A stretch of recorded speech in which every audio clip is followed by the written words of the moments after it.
We are taking a look at how to launch a completely private session using Incognito chat in Claude. Open up the web app or mobile application on your device so you are sitting on the main interface. Look up toward the top right corner of your screen right inside the message window. You will see a small icon shaped like a little ghost. Click on that ghost icon to switch directly into incognito mode.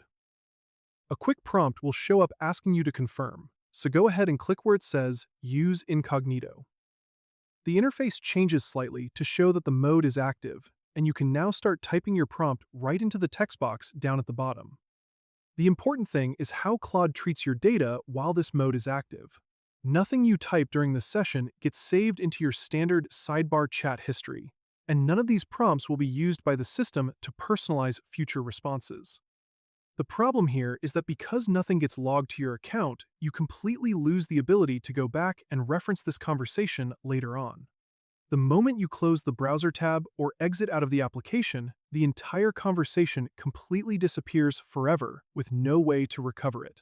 It makes this setting ideal for asking sensitive questions, brainstorming temporary ideas, or testing out quick prompts that you do not want cluttering up your main dashboard. Once you finish typing your questions and getting your answers, simply back out of the interface or exit the application to seal off the temporary session. I hope you found this helpful, and I'll see you in the next one.